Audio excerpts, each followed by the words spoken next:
Weapons తీసుకొని వెళ్ళిన తర్వాత మీ పై వాళ్ళకి ఇన్ఫర్మేషన్ ఇచ్చారా లేదా? ఈ వెపన్స్ ఏదైనా స్వాధీనం చేసుకున్న ప్రతి వస్తువును మనం పై కమిటీ తెలియజేసుకోవాలి. ఎవరి దగ్గర వారు ఉంచుకోవడానికి మనకు ఆస్కారం లేదు, ఛాన్స్ లేదు. అందుకోసం ఏంటంటే మనం వెపన్స్ ఉంటాయి, మన దగ్గరే ఉంటాయి.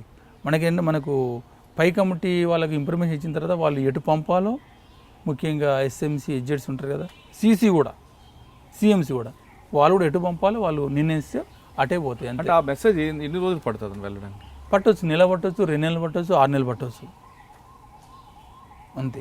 ఏమంటే అక్కడున్న కమిటీ ఏంటంటే వాళ్ళకు స్వేచ్ఛ ఏంటంటే ప్రస్తుతం లేని దగ్గర పంపుకోవచ్చు, అయితే వాళ్ళవి కావవి. అది పై కమిటీ ఆర్డర్ ప్రకారమే, పై కమిటీ నిర్ణయాల మేరకు అది మళ్ళీ డిస్ట్రిబ్యూట్ కావాలి. తాత్కాలికంగా అక్కడ కమిటీ ఏంటంటే ఒకరి దగ్గర 2-3 పెట్టలేం కదా, అట్లా మనం.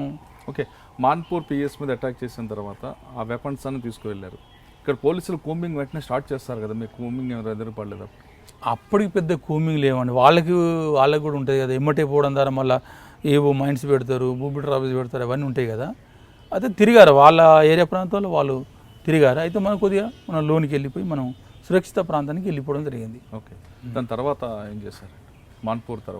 మాన్పూర్ తర్వాత మనకు అప్పుడు ఈ కోయ కమాండోలని మన కమాండోస్ అని C60 కమాండోస్ అని గడిచిలో ప్రత్యేకంగా నక్సలైట్ కోసం ఏర్పాటు చేయడం జరిగింది. అక్కడ ఏంటంటే అక్కడ ఒక ఆంబుజ్ చేయాలని పై కమిటీ తీర్మానం, దాని ప్రకారం మనం ఖండి ఆంబుజ్ చేయడం జరిగింది. అట్లాగా C60 కమాండర్తో సహా ఒక 5గురు చనిపోవడం జరిగింది.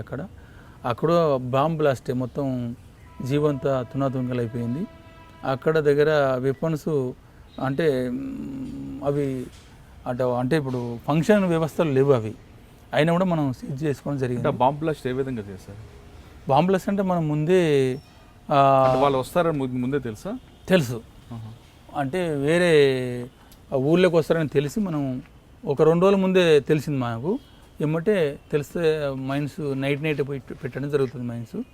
ఆ నైట్ మైన్స్ పెట్టి కూర్చోవడం జరిగింది. ఊహించినట్లుగానే వాళ్ళ వెహికల్స్ వచ్చినాయి. ఫస్ట్ వెహికల్ వేల్చడం జరిగింది.